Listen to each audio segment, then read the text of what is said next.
Good evening, guys. DeathClock Dave here, and welcome to another Wednesday night live stream battle report recap. This evening we had Mr. Pat putting Badminton playing his Trolls versus Corey Doyle playing Skorne. Pat, what were you playing this evening?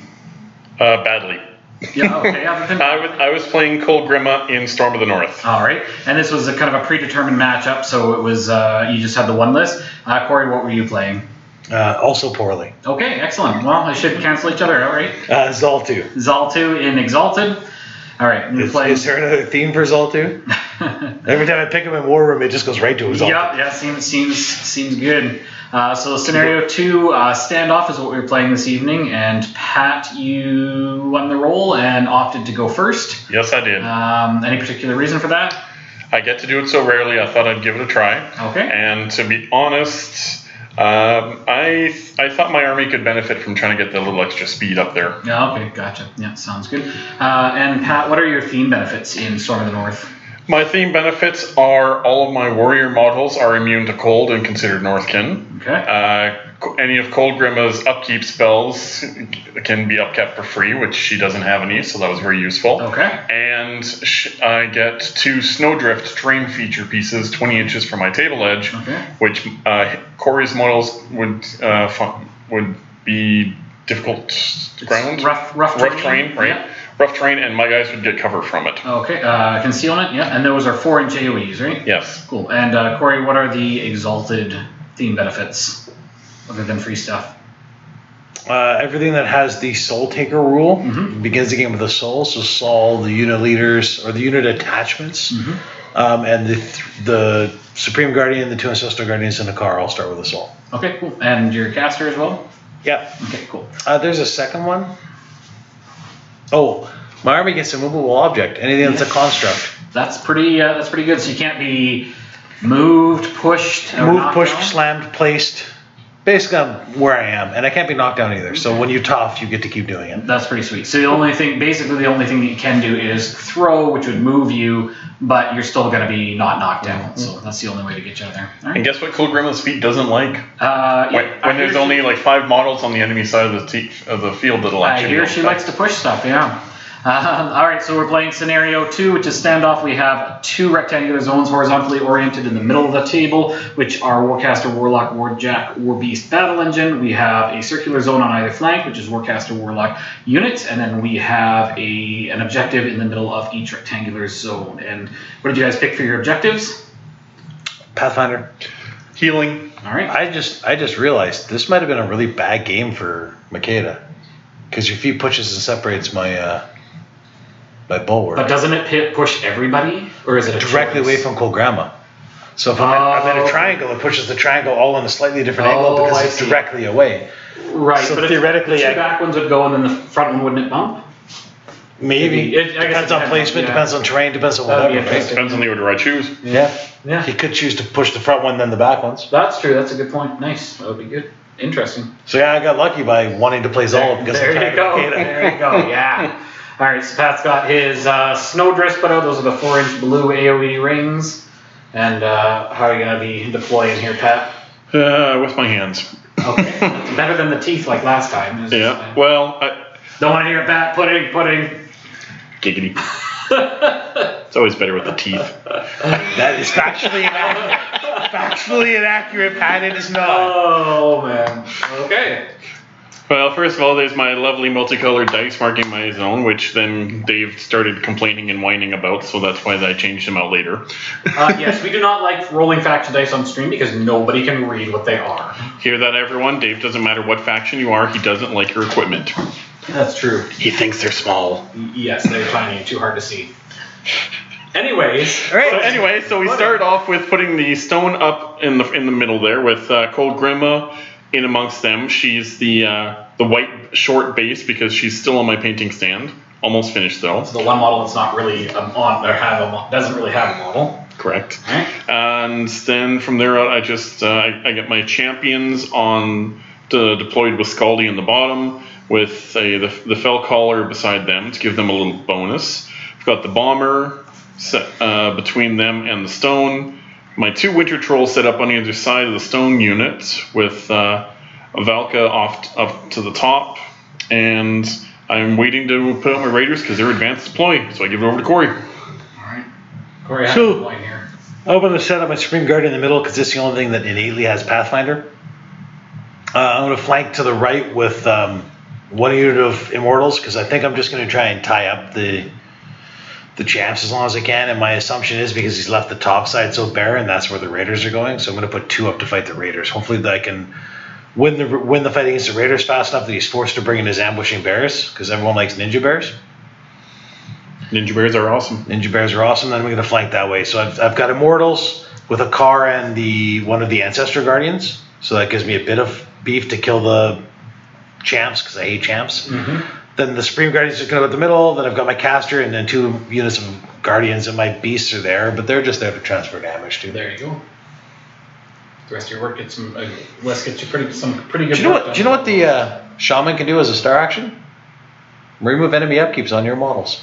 Oh, nifty! Like, is it an aura or a target? It's a target. Oh, okay, that's pretty sweet. Nice. So once he's done setting up, I set up my raiders exactly where he thought I would, because one of us is good at this game, the other isn't. Don't let it rub it in that I'm bad at this game, Pat. Well, you know, trolls are winning everything. I mean, wasn't the LVO like trolls on trolls for the finals? And for terrain, we have on the bottom of the screen, we have a hill. To the right of that and above a bit, we have rubble. Again, we said the rings are the Snowdrifts. In the middle of the board, we have a mega forest. To the left of that, we have water. Up in the middle and to the right a bit, we have a house, which is an obstruction. We use the entire template as the obstruction. To the top left of that, we have a forest. To the right of that, we have a wall, and up at the top, partially under the clock, is a trench. And then we have a clock that Dave told us we weren't allowed to move. That's correct. And then he yelled at us and said it was an obstruction also. Yes. Then when I went to move it, he hit me. It's true. That's true. I'm very very particular about my production values here. So. Yep. He whacked us with a sack of Valencia oranges. Pudding. I don't even know what those are. But Dave's sack is never anywhere near me. All right, Pat, what you doing here? Looks like Corey's talking. Oh, Corey's doing his spiel. No, the spiel is annoying. I'm sorry. Yeah. Corey has a spiel that he's practiced many a times, but it's a good spiel, and frankly, I think more people should do that sort of thing. God, my hands for are the games. Almost black. Like, look at the. That's okay. We still love. Look at the grime and dirt on them. I gotta get a better job that doesn't make me work. Yeah. So I'm losing weight, you know. Like, what the hell? That's terrible. That's terrible. Fuck, I don't want to be healthy. I think it's a good spiel, and if you're interested in a great way to make a nice little verbal contract with your opponent, then go back and watch the live game that got recorded, and you can hear the whole thing. So now we've got Corey being kind enough to lend me his Team Canada dice because Dave doesn't like my dice, or he doesn't like any faction dice. Correct. So. I do the spiel because it sets the tone for the game and sets the tone in my mind of what I want out of the game. I really don't care about what my opponent wants out of the game. I just care about making sure I'm in the right state and not being a dick. And honestly, it's a good spiel, and it's something more people should keep in mind when they're playing. It's a good way to set expectations too, and exactly. Start off on the right foot. So. I mean, after all, people, this is a game. If you're not having fun, it's all about winning and crying if you don't win. Yes. So when it comes time for me to start, I figure what the heck, and I start off by running my beast up and doing the whole running and riling thing, because Even riling before you run? Oh god, yes, all the time. Twice. There you go. Because I'm that good at the game. I even made a joke and that he just looked at me like I was being an ass, and then I realized I was being an ass. Spiel negated. Done. That's okay. Dave doesn't know what those problems are. He only plays with little Tinker Toy factions like COC and so on. That's true. And yes, I'm saying his COC is a small little Tinker Toy. Yes. So I put up my bomber to right to the edge of the snowdrift, and then I send both my winter trolls up. The beautiful thing about the winter troll is he actually naturally has Pathfinder, so I can run the one guy right up through the rubble. No need to worry. I realized I goofed with my placement of Kolgrima behind the stone because I needed to activate her to fuel the stone and then get the speed bonus from my other Northkin models. So I used a Vanish to get her to just the other side of the models and then go from there. And after that, I dumped the remaining 6 of her 7 Fury into the stones to make sure I really maxed out on the bubble, because with the Elder Stone with the Northkin Elder on the stone, it's really useful to have that +1 speed, especially when you've got champs nearby. So I moved Kolgrima up near the Winter Troll with her normal movement. Then, now that I realized I've goofed up and I've cleared all that, I activate my stone, get their aura popped and awaken them and so on, get them up. Excuse me. So now and then I do a quick measure to make sure that everyone's everyone can be affected by the stone's aura. Remembering that they too get the +1 inch, I nudge them an inch further ahead because these things are important and should be remembered. When you play once a month, it's really tough, Pat. Yeah, lovely medical issues. So I move up my Fell Color and turn him so he can still see my champions, and he gives them the Pathfinder Fell Call, which isn't so important right now, but getting that out there helps me personally remember to keep the Fell Calls on them for the different things. Build some muscle memory. Exactly. Muscle memory is important when your brain has none. So then I move up the champions. I tow the front line of them into the zone, and I've got 2 of them towed into the snow mound, keeping them all base to base so they do get their bonus. And then it's up to the Raiders. Now I had a good number of them in the stone, so I had 4 of them in the stone, so they got to go a little quicker than their buddies. So I used them to make a front line between the house and the clock, and that way, whatever he did, he hit just a couple of them first, and then, the rest of the guys are far enough back. It looks like you were just keeping everybody out of threat range of the. Yep. Yeah. Skorne has reached out and touched me in the bad place a few times, and if you ask me, they can just kiss my rocks and go away. So bad. So I have this super long decision. I think Pat and I talked about it a bunch, and my choice is this: I either don't advance, or I feed and run forward. Because effectively, no matter where I go, he's just going to kill a bunch of my stuff, or I feed and maybe I lose a few models, he procs some vengeances, and then I at least get a turn on the next turn. Yep. That's the hard part with Zaal, because the feed is really good, but if you go second, he typically likes going first so he can position and then be in the position. The Raiders are actually good because the Raiders were the problem for the feed, right? If he doesn't have the Raiders, then he's not so far forward, and he doesn't have the range unit that shoots 8 and walks 6, 7 if the stone gets over there. Yeah. And now that's a 15-inch threat that's basically, if I advance at all, I'm in trouble. What's the POW on the Raiders?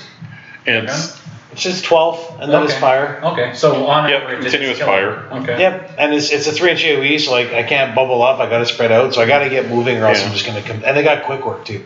So putting Corey in that situation was a happy accident for me, but something great that I can now put down in my notes to learn that Zaal2 is not as big of a fan of going second. Zaal2 does not like going second in any way, shape, or form. He is too slow.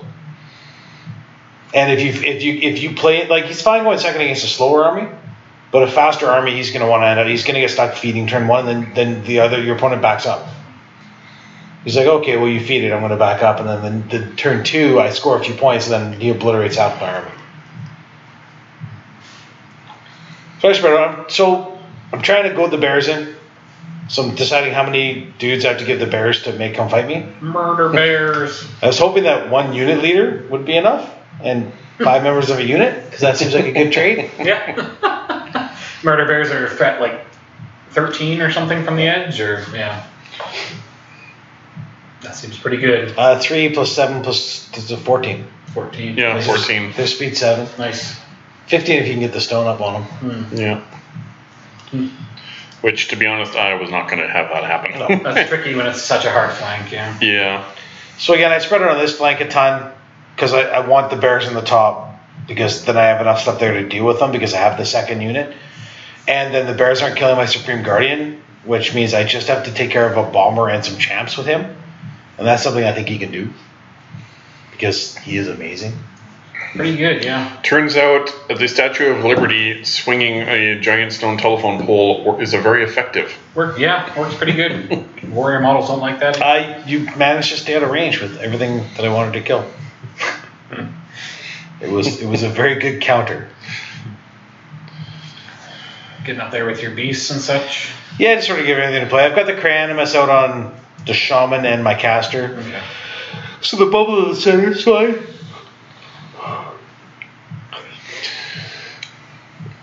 So now, just pulling all the fury off my beast, giving it to Kolgrima, start checking some things out because this is a pretty new list to me. So I'm trying to get the hang of it, and honestly, we end up spending a lot of time actually talking the different strategies and different ways to do things because of it, which I really do appreciate, Corey, and thank you. No worries. It's one of the good things about having a good club group to play with is you guys can sit down and when you're figuring out a new list, figure out what works. Yeah, and play with others is always better than playing with yourself. Oh yeah, definitely. So here I'm doing something. Here It's not what I meant, Dave. Yeah. Here I'm putting down something Dave's not very familiar with, a 10-inch widget, so I can measure it out because I get the idea. He's got his feet up, so that makes his immortals and everything just crazy high armor. +5 armor to all the stoners. And I've been there against that with other times with my trolls, and it's not a fun time. But Kolgrima has this beautiful little spell called Cursed Fate, and I realized that it's range 10, and it could actually be very useful here because. The nice thing is, it gives the unit -2 defense, which, oh no, affecting the defense on a bunch of rocks. You missed, and you would have hit because I have -2 defense. Yeah, 13, right? And but the most important thing, though, in this situation with his ridiculous high armor, is if the direct hit fails to exceed the arm of an affected model, the model suffers 1 damage point. Ah, nice. So even if I'm not cracking through your thick armor, I'm still going to take down some guys. Is that an AoE? Nope. No, you cast it on the enemy unit. Oh, I see. Okay, I see. You cast it on them, and then your other dudes that are shooting do work. Okay. Exactly. Or attacking. Nice. That's pretty sweet. So I spent a little bit of time kind of figuring if I should get Kolgrima up close enough to do it, or because she is a squishy old lady, so it's going to be a little careful. Right, because you have no way to arc, right? Right. There's no arcs in trolls except for Mulg, which. Right. Oh, I would love it if you could bring Mulg in Storm of the North. So she's got to get up pretty close and be within threat ranges. Yeah, she does. But the nice thing is, with having that house right there, that does gives me a good safe place to go. So I start off by activating my stone, and again I go for the speed to my Northkin models, since that will give Kolgrima a bit of a speed boost, so she can go a little further up and make sure that unit's in range.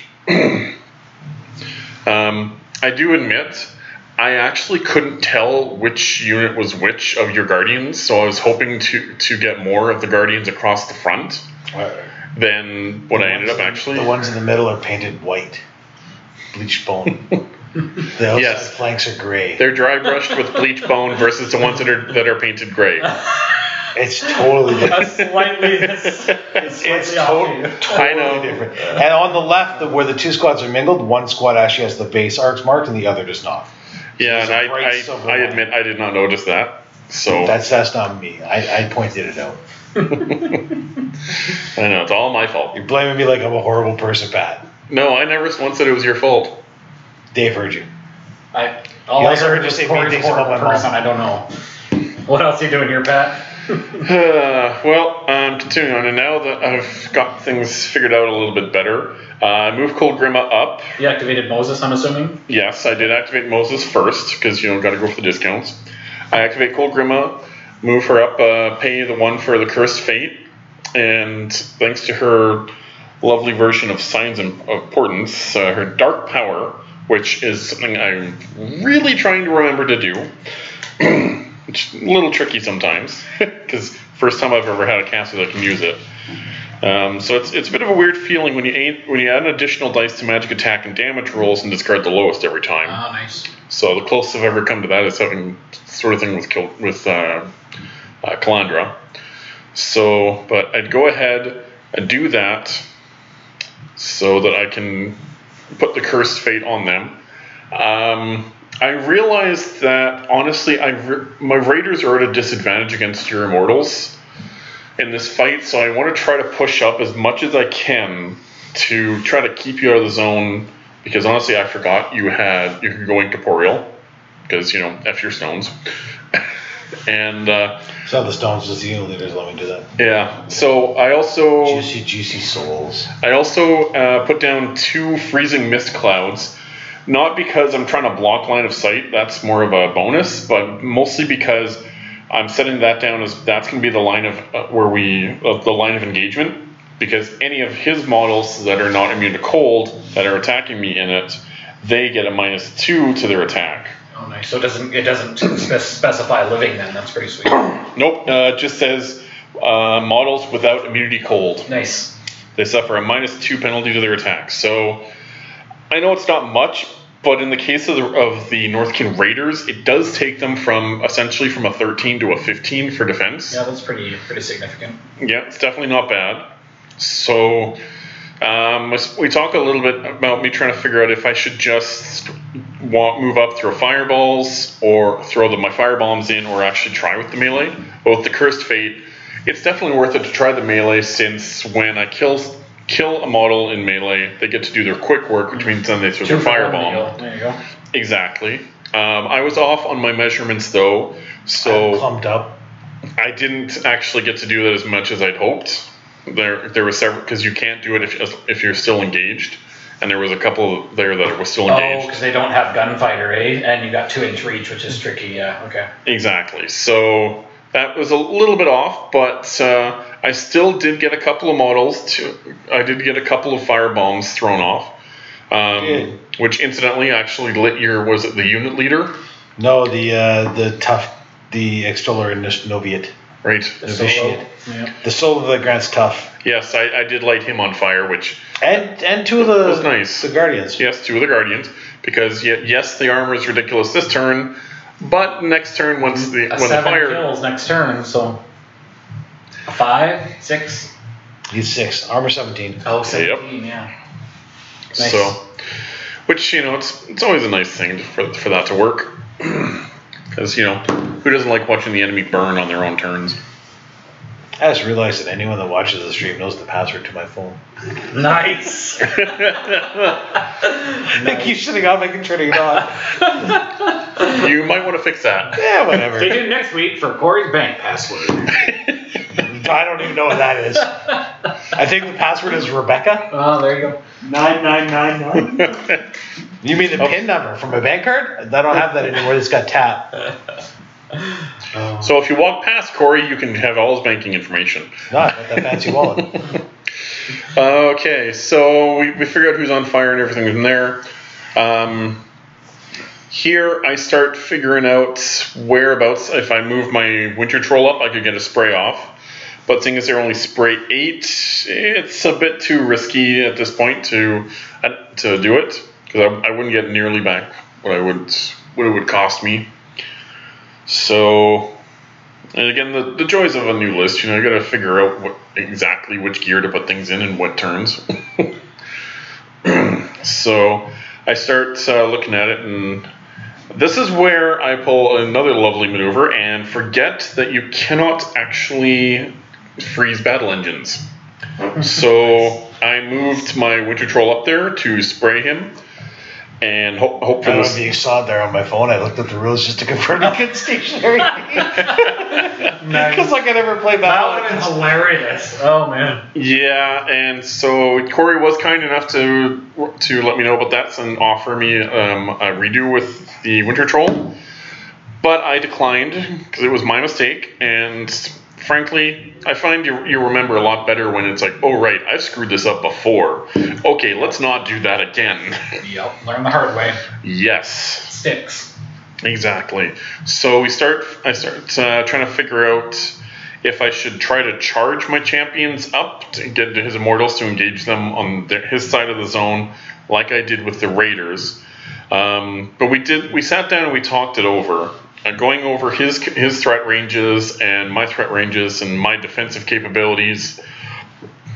Well, we figured out that sometimes the best thing to do is just stay put. I've got the 3 front champions touching the zone. I've got, everyone else is, the other 3, or the 2 champions and Skaldi are base to base, so they're in their solid bricked up formation, sanguine bond and everything. At most, if he charges, he's gonna get 1 guy into me. And it's also good? Not proccing vengeance. That too. Mm-hmm. Well, he can't kill me. He was going to advance forward and take the zone up, which would have given me charges with like the unit. Right. And if I charge with the unit, I can boost with Zaal because of War of Power, and I'm going to kill guys. But if he just does nothing, yeah. Plus you can turn them incorporeal, and so you can turn them incorporeal, so you can just engage my guys with however many you want, and just move the rest right through into the zone anyway, which is kind of annoying. Yeah, I guess he could have just charged right through his guys, right? Yeah. Yep. So, remember, folks, sometimes doing nothing is the best let's choice. say the other stone. The non-incorporeal, yeah. Yeah, the traditional elder. Yeah. But then he's got to be in the zone. So the bomber walks up. The bomber throws a bomb. Yep. Where's he throwing the bomb? At the Supreme Guardian, and I shield grab the bomb, and he doesn't boost on Abaddon. So it doesn't give but I do boost on a bunch of models Righteous Vengeance. Yeah, but I do boost on your baby elephant. You did, and you did. F that little elephant. Tripled the mind of my baby elephant. I hate that guy. So do I. Fine. The one thing I don't care about is the baby elephant. Hey, Corey. That's my luck. He's still force. I can still run. I can still do whatever I want. Oh. Yeah, and then I popped another bomb, and it was just as effective. I didn't even heal him. Nice. So, he never attacks anything? I threw 2 Fury out. I think I cast. Nice. I cast Force Aura, and I didn't have to because I had a Kreia right there that could have cast it. I'm like, nope, gonna cast myself. I gotta get rid of this Fury. Screw healing the Agonizer. Yeah. And yet Makeda protects hers. Makeda's like, no, you can't die. Yeah, she likes hers, yeah. Zaal's like, I don't care, next turn die. I just want souls. More souls. Yeah, which is also lovely. So now it's your turn. We check for fire. Rolls and fire. Yeah, so I roll a 5 or a 6 on every fire roll. Sweet. So they don't go out. Nice. It feels really unrewarding when you roll a 5 or a 6 and you don't get the results you want. So he fails to break arm on the 2 immortals, but explodes the solo. The Novitiate. Oh, nice. Novitiate. Needing a 6, he failed to break arm? Yeah, Nice. needing a 6 6 on fire. Turns out it's not just my dice from last one time. So, yes, I'm currently on fire. That's right, folks. Corey's flaming. No, 2 of my mortals are. I'm just flamboyant. So I take some time and I figure what I want to do. And I'm like, I think I'm just going to Vengeance, because that's a thing that I get. So I Vengeance up and I'm like, I'm just going to see if I get enough work done on Vengeances. And I think I killed like 2. And then Zaal moves in and kills 1. And then the unit on the top end moves in and kills 2. So I think I get like 4 of them on Vengeance. Yeah. Pretty good on free attacks. Yeah, you did pretty good. That's a pretty good Vengeance. What's the power of their weapons? 11? 13. 13. Oh, 13. Wow. That's pretty significant. They're big, heavy stone swords. Good thing they're not 2-inch reach. Yes, it's a good thing they're 2-inch reach. Yeah, it's such a good thing. So I re-Fury, now that we've done all the important maintenance stuff. I upkeep Vision, which I completely forgot about when he damaged my Battle Engine. I could have visioned up the damage roll. Nice. Because that's a thing. But you can... I upkeep more power away when that happens, right? So yeah, I could have recast it. Yeah. Oh, yeah. For the cost of 2 Fury that you threw away. Yes! We're so good at this game, guys. Send recommendations of what we should be playing instead. So my hope here is I can charge Thresher and get both Winter Trolls, because that would be amazing to take out 2 beasts.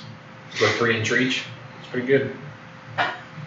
Well, if I take out the 2 beasts in the center, I basically cripple the center, so all these guys Kolgrima. The unfortunate thing is Pat placed very, very well with his second second Winter Troll, just outside of 11. Nice. There's no speed buff in this army. I have to do something decent. So I charged the other one. Is there a solo or something that gives guys a bonus? Just the units. Oh, okay. So got 3 souls I charge. I hit the objective, one of the stone unit, other Winter Troll. Pretty sure he toughs on the stone unit. Yep. I'm pretty sure I actually didn't even kill it because I didn't buy the extra attack. No, you didn't. I just let it live. I was like, you survived that shit. You deserve to live. Yeah, you hit my stone scribe, and he lived with a tough, and then you hit the objective for 6. Yep, I did 6 of the objective, which is that's why I put the dice on there, so it's had 6 damage. Armor. And I even asked you if you wanted to keep attacking. No. I kill my first bot attack. I kill the Winter Troll, and then I bring back 2 more immortals. Nice. My assumption is you have to turn the champs now to fight the Guardian and the Bomber, because I think I lived through the Bomber with the Agonizer. So I think if in your next turn you're going to bring champs over, and then I can deal with the bears in the bottom with my unit of immortals, and I can put Zaal and whatever's left into the champs, and Hakara and the other dude should be fine. Yeah. And I'm going to kill a champ on the way in with the Guardian, or mess up the bear. So on this side, I go in Corporeal with the unit that's on fire. And when you're in Corporeal, you can't be on fire. Nice. So I kill a few more of the... You doused it in ectoplasm. What are those things called? Raiders? The Raiders. I kill a few more of the Raiders. There's 2 left? I only need... I'm at 6 and 7 to hit, and I had a lot of attacks. Yep. But you still had 2 guys left. Correct. But I'm going to remedy that. But it was a little annoying. Yes, it was annoying. The other unit goes in Corporeal. Well, the baby Agonizer, he riles runs and cries in pain because he's got no mind. Nice. But having no mind doesn't stop that. Yell louder, right? Just yell louder. So the second unit charges. I need to kill 2 more Raiders and get them all or make sure that enough of them are. I need to kill the 2 models to make sure that the other unit can score the zone, because they're completely in the zone, the other unit. So I give Pat back his rings because he didn't like it enough to put a ring on it. Yeah, I didn't like it enough. That's where we went. I also, in case you didn't notice, I've also left for the first 2 turns of the game 1 immortal way back in my own zone, completely by accident. Why? Oh, there by accident. Oh, nice. It's not for recursion purposes. It's because I'm dumb. Yes. So Zaal moves forward, stays out of the forest because he doesn't want to die to Kolgrima. And the other mortals just spread out in an attempt to not die. Again, I'm still hoping the bears, both units now come in the top. And then I can turn and just drag that fight out forever. Looks like your Guardian's pretty well protected there with all the dudes in the way. No, he's got to work to get to him. Yeah. And that means that hopefully either he lives, which is awesome, or B, he puts so much effort into killing them that whatever is left kills whatever killed them. This is where Pat... I go deep in the think tank. Okay, it might be a really bad dunk tank, to be honest. It's kiddie pool. Whoa! Actually, it's not a bad play. He brings the bears in, 1 on the top, 1 on the bottom, which I probably would have done the same. Yep. Because the top one needs to buy time. Yep. And at least put something in his zone. Yeah. Oh God, yes. Yeah. He's got a Valka and a pair of bears in the zone. I've only got 20 immortals. I don't think I win that. See, you're like, oh, you're probably fine, Corey. No, I'm not. They're fucking ninja bears, and fucking the guy with every single. Valka comes on 5 cards to fit the rules. She's gonna channel her womanly rage. Yes, folks. Dave still has fantasies about Valka the woman. You figure that one out on your own. So yes, and yes, Corey Valka, basically the back of his card says "See Hordes Prime," and that's his rules. That's what I assumed every time I see Valka. So I start getting a crazy idea in my head about, I see how this is going. He's got me. He's got me 2-0. I'm up 2-0 right now. Yeah, it's 2-0. I'm already down 1 War Beast. My bombers and champions are the only thing that could really take care of that nice big statue of his, but I don't think I'm getting all of them into it. Got quite a few immortals in the way. So I'm realizing, okay, this is not going well, even with the bears coming in. And to be honest, looking at the clock, I'd spent a fair bit of time trying to figure out this new list already. So the time was not on my side. So Corey and I began to talk it out, and I proposed to him the idea I had. I did not accept the proposal. We weren't getting married. I did not let you put a ring on it. Although we're still registered at Hooters. I'm in. So the idea I had here was originally to get the Winter Troll up towing into the forest so he could spray Zaal, and then get Kolgrima up to spray as well to get her towed in the forest and spray. We do realize that figuring out everything wasn't going to get the Winter Troll in. It was one or the other. You could get the Winter Troll, but then Kolgrima couldn't. Yeah. So the key being that a spray cannot fully pass through a forest if you don't have line of sight in if it's more than 3 inches. Correct. Exactly. So you're having to tow the forest to reach through. If the forest can be 1 inch wide. Yes, if you can. As long as you're not in the forest. Correct. Or Yes. within 3 inches of the edge of the forest. Pass through the terrain features. So. Exactly. So deep in the think tank, we realized that the bomber has. That's why Zaal is sitting back behind the puddle. Yes. Puddle doesn't protect. So we figure out that if the bomber moves up to where I place the proxy base, he'll have line of sight to with snipe to actually hit Zaal with my bombs. The problem is though that's also going to put him engaged with 2 immortals and what's the UA? Is that what that one is? The larger base? Oh no, the medium base? The Ancestral Guardian. Yeah. So. The problem is, if I want that to work, I have to make sure I get rid of those first. So because you cannot shoot if you're engaged. Exactly. It's definitely one of those things where there's a lot of math, a lot of things have to go just right. We didn't actually have the exact numbers, but we were figuring it was probably about a 30%. Oh, sure. 30 to 40%er. Are you said not any fury? 2. Okay. Yeah, he had two fury to transfer off. And you're 14, 18? So yeah, he had 18. Of course, with the Northkin Stone, I can boost all of my cold attacks up by 2, which means Kolgrima's sprays are going to be spray 10, POW 14. That's pretty significant. Definitely, especially since they also had crit stationary. Yeah, that's pretty good. Yeah, it turns out, warcasters don't like it when they go stationary. Yeah. Which, looking back, I probably should have done Kolgrima first. That probably would have changed things quite a bit. Now, a movable object did not prevent stationary, correct? That was one of the things that did not prevent. It was just no knockdown. Right. Yeah. Correct. So I realized if I'd used the other animus, I'd have been fine. I realized I'm taking too long to do this. I have to start moving things. So I move up my Fell Caller.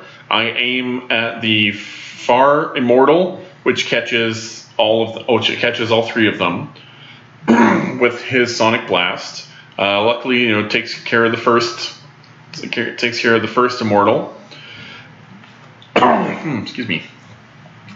And it doesn't quite take care of the second one, and it does do some boxes of damage on your medium base there. So I go, okay, plan B to get rid of them. I go to move up my champions. Of course, I move up my first one, and he gets a defensive strike against me. Oh, is that from like a car or something? Or? I think so. Or the Ancestral Guardian? The Ancestral Guardian. Okay. Yeah, so I live through that. I take 5 points of damage, which Sanguine Bond. I disperse it through the champs. So I move up the rest of the champs, and I proceed to... I just walked them, didn't do any charging. and because, you know, I'd have to banana charge, and you never banana charge. So they go about, and their hand weapons, gotta love the fact that they're weapon masters. They chop down those statues like they're nobody's business. Do they have overtake as well? I think they actually do with Skaldi. Let's see. No, they have relentless charge. Oh, okay. Oh yeah, they do have overtake, which I forgot. There you go. So yeah, I'm that good at this game. Things to remember. Yeah, I gotta start picking models that have less rules, because, you know, I seem to go for the models that have like 30 of them. Champs are the worst. No. I know, you leave your choir boys alone. So now that I've cleared away those and the stone guys, the ancestral guardians and all that, I've got the room. So I move up my bomber and I start dropping bombs on Zaal, and they're not bad, but the dice rolls definitely could have been better. I got 4 points on the first one and 5 points on the second one, I believe. Yes. Did you dice off 4? No, you got. It's a panel 16 versus your 20. You did 10, so you got. So you did 9. You did 5 and 4. Yeah, I did. So I did 5 and 4. I was hoping for a spike to hopefully maybe make him use up some of those, at least one of the transfers, but didn't quite get that. But to be honest, I did think about stopping the assassination attempt here, but it's still. I mean, it wasn't an insignificant amount of damage done to you. You had 9 left, so I decided, you know what the heck, let's go for it. So I end up. I realize I've got to deal with the 2 ancestral guardians in front of me. So Corey and I kind of talk about it, and he points out I can just charge in with my stone scribes, and that takes care of one of them. And the other one that was in the way, well, I shimmy my winter troll to the side, and he takes that guy out. So that's it. It's official. Kolgrima's path has been cleared. Let's try it for the craziness. So I vanish her up to where she would have been in base contact with the Ancestral Guardian, which is why I had to move to get rid of him. Supreme Guardian? Or no, the little one. Oh, yes. I see, yeah. And from vanishing up, that gets me the 3 inches. And then going from there, we've measured it out, and she could just nicely tow into the zone, or tow into the forest, and see Zaal. Now, luckily, I had used the Runebearer first with his Harmonious Exaltation to give me the discount, so that let me vanish for free, because vanish only costs 1. Nice.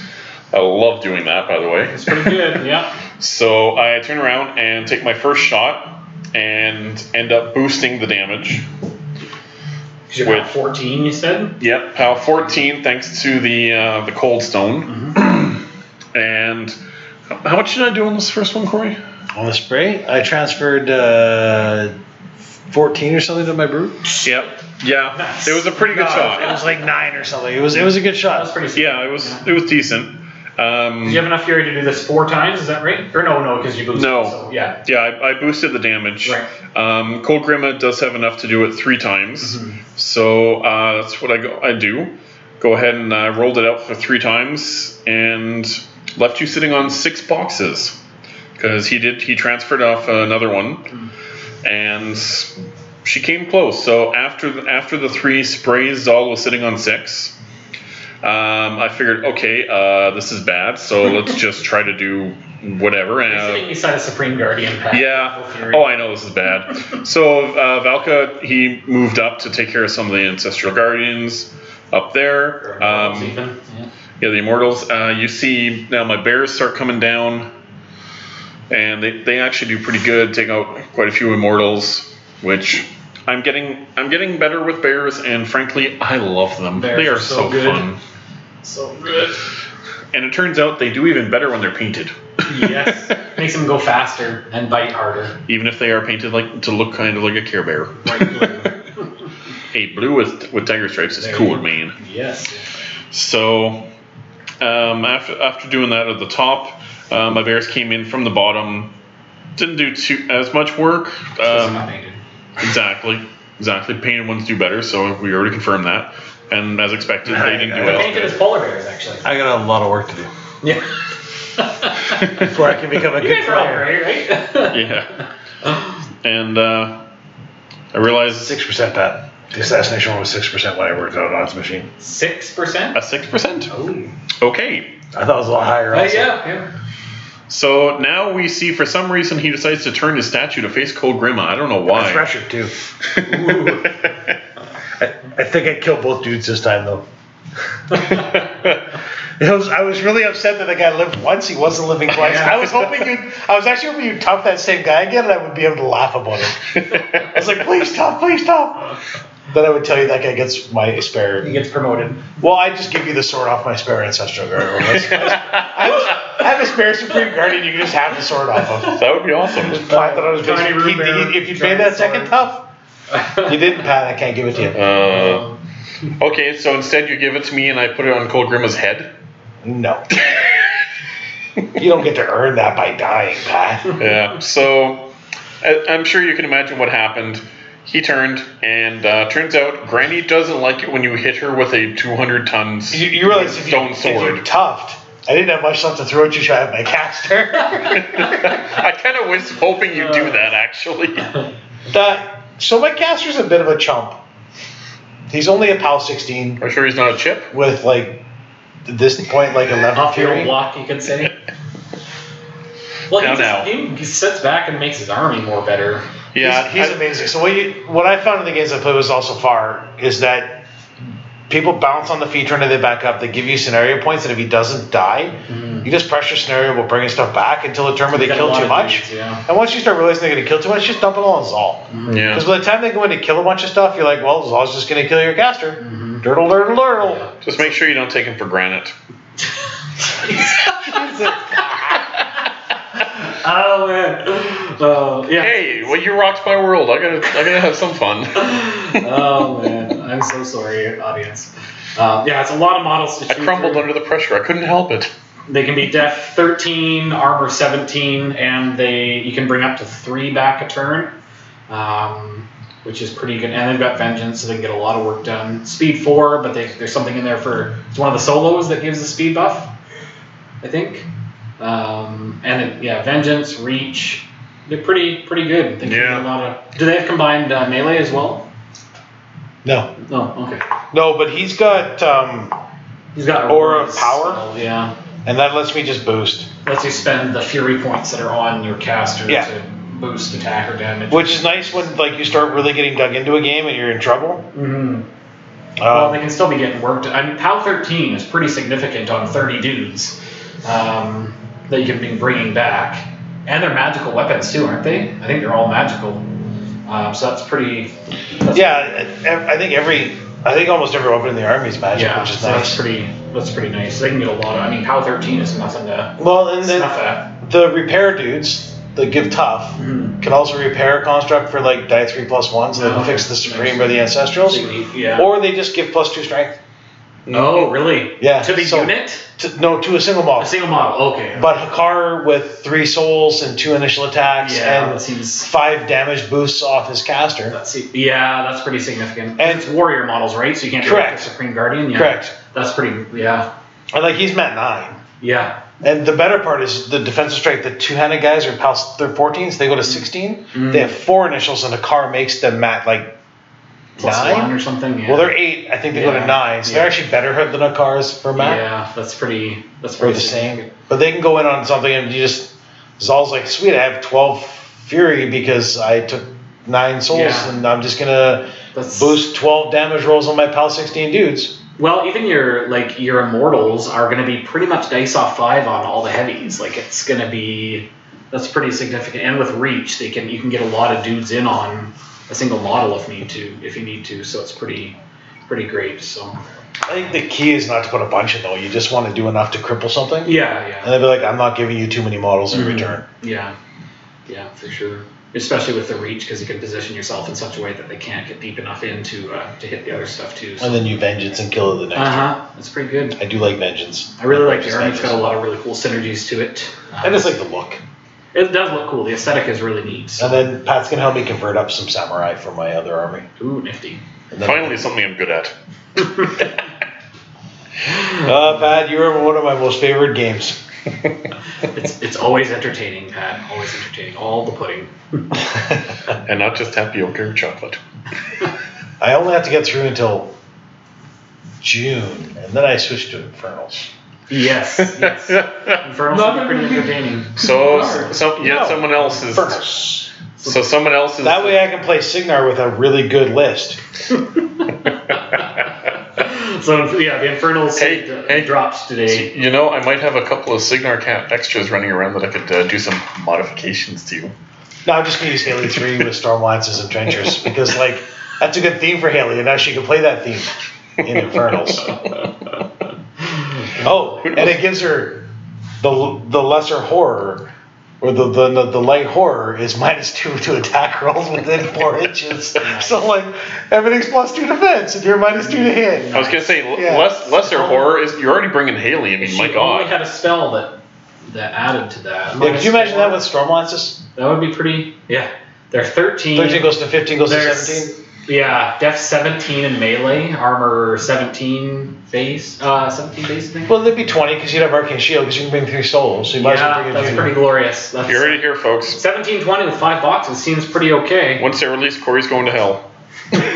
I think one of the horrors. Selling my soul to Infernals to get Infernals. I think one of the horrors is also an arc node, I think they said, or a channeler, so. I one of them's a channeler. Well, but she can just bring Thorn. Yeah, that's Oh, no. She can't bring character Warjacks. Oh. She can just bring a Lancer. Still pretty good. Well, and when you can summon horrors that are arc nodes as well. Were they able? Did they come in with the ability to summon? I'm not sure how that interaction works. I haven't gone through the whole videos yet. That's what we need. Haley summoning more horrors. I mean horrors. I don't know. I don't know if the theme's going to make it through as is. I think it's rough with the idea of just now you can play Vlad 1 Rockets and Haley 3 Trenchers Lancers. Yeah. Or Butcher. Yeah. Like Butcher 3, some Jacks and some cheap dudes to protect them that can heal, well, nothing with a soul. So yeah, it's going to be pretty interesting. They bring with the whole different. My first thought was Lucas. Lucas from Crystal Garden. They have all the dudes that can heal him, but the healing doesn't work if you have a soul. I don't think they'll let me get away with painting all my models with red hair. But Haley has red hair, and that means she doesn't have a soul. I don't think that counts in the game. Paint color's not an in-game mechanic. No, for that you have to go to the. For those of you that are gingers and offended, I also have red hair, so it's fine. Unless you want to go play the Games Workshop games, because there you can buy red paint jobs. I don't know if that's still a thing.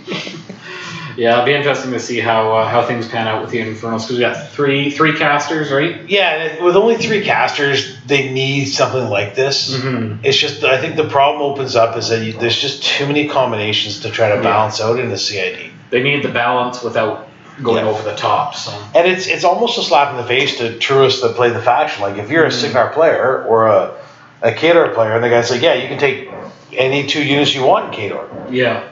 They're part of a theme, or any 2 units you want in Signar, they're part of a theme. Yeah. If your Khador or Signar are now better by taking them out of faction, that's a little interesting. So. But to be perfectly fair, I think it's also nice because anyone who's got Crucible Guard, they've already got a miniature faction more or less. This actually gives you more options for them. Correct. I think it just needs to be.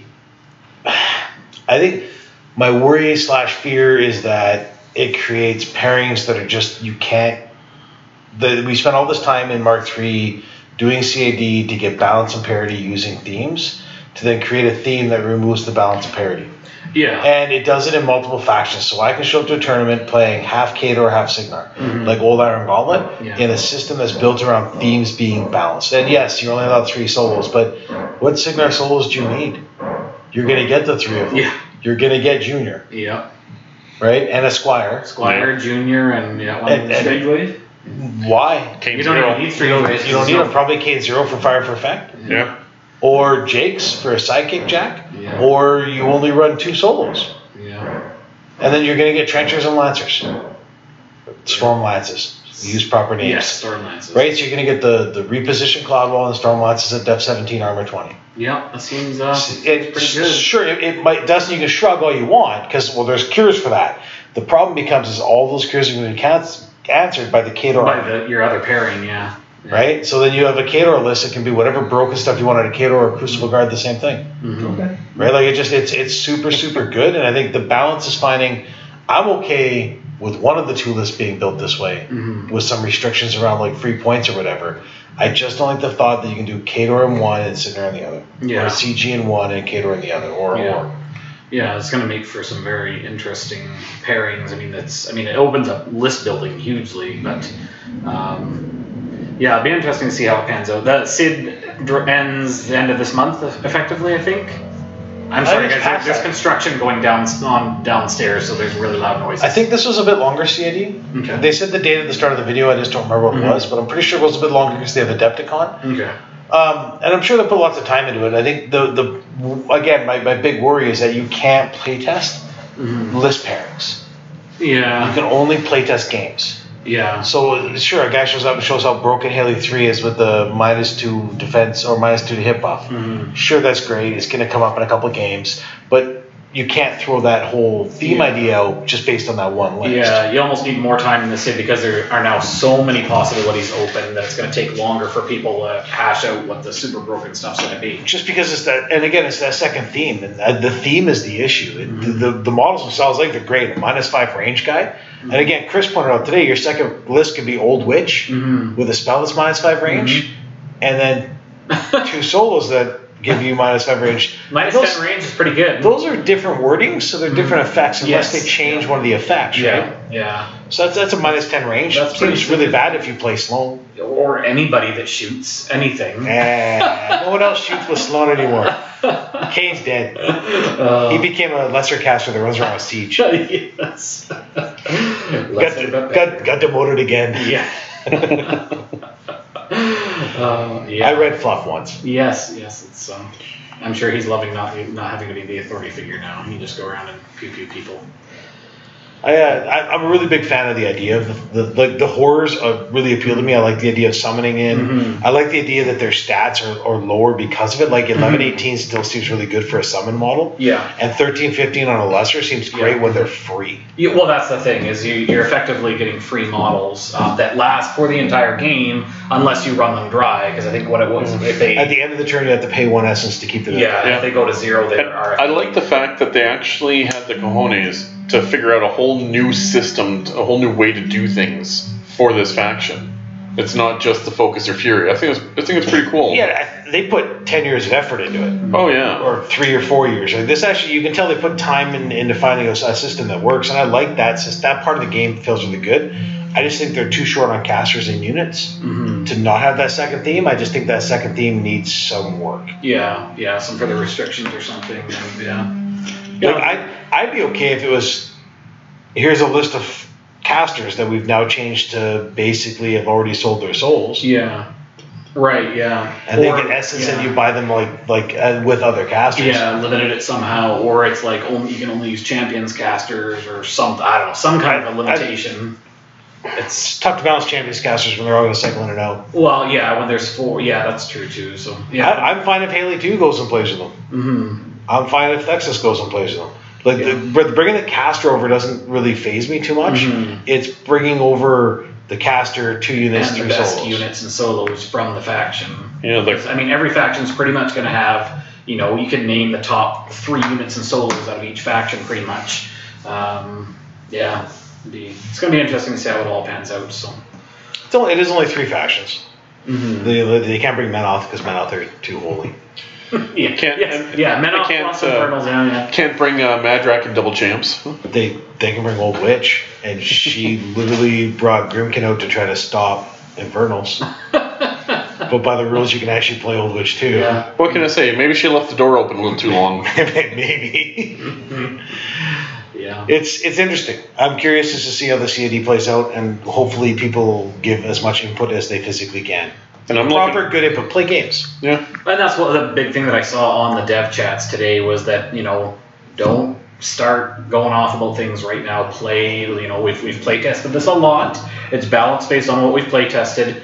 Go play it yourself before making the snap judgments. Yeah, I like how they worded it. So. Go play 2 games with it before you actually start making, you know, oh, this doesn't work comments. Yeah, because I mean, obviously they'll have play tested the heck out of it before it hits us. So there's going to be some weird stuff that's found or stuff that is broken that they have to tweak. But I think overall the SID process is a good thing for the game and for the community, and yeah, it'll be interesting to see where things land. Yeah, like I said, that's my biggest fear is we've had 2.5 years or 2 years of SID, and this throws it. Well, don't die on us now, Sid. We've been building themes, SID around themes, right? Now we're like, well, here's a theme that ignores themes. Yeah, and you can't go back and nerf a caster or something else. You can't nerf a Signer caster or whatever to make them fit into this theme for another. Like that just seems. You're getting rid of the balance there as well. So. Yeah, it'll be. It's tough because I don't think you can release a mini faction with 3 casters. No, that's not enough to. I mean, because Convergence had I think 5 at the outset. 3 is pretty limited for sure. BPP has in mind 5 or 6 casters that have already turned. Yeah. No, it'll be interesting to see where everything lands as we go and as we see how the testing rolls. Butcher 4, the Infernal. No, but I can see them being like, here's a list of 5 casters that we're going to give. Partisan to, and here's a list of 4 or 5 units that we're going to give partisan to. Yeah, like I could see a unit of trenchers having sold their souls, right? Like, there's trenchers in Grimkin, there's trenchers in, so it fits. So. It fits thematically. I can see like here's you know a couple Signar units, a couple Merc units, a couple whatever that now have partisan role. Yeah, it's a big. Hey Corey, we're bringing back gun mages. Yeah.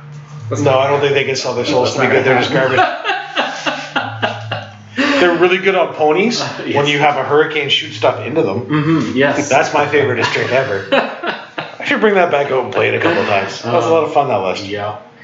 What are you going to do? It's top of 2. I'm going to try and kill your caster or go home. I win or I lose. Whatever. Either way, it's beer o'clock. Speaking of beer o'clock. All right, well, thanks, guys, for the game this week, and thank you, folks, for tuning in. We appreciate you watching. If you're enjoying the content that we're creating, be sure to hit like on that video and subscribe to the channel so you don't miss any future content, and we will see you next time. That's the royal we, though, because I don't appreciate it. Yeah. Because everyone's judging me, and I'm sensitive. And don't worry about it. I'm like a nipple in the cold. Don't worry about it. Corey, hard and pointy? I don't know, like... Sensitive. Oh, okay. And don't worry, it won't always be the bad troll player. Corey will come out and rock more people's worlds. Good times. And on those lovely pudding notes, we will see you guys next week. I lose lots, Pat.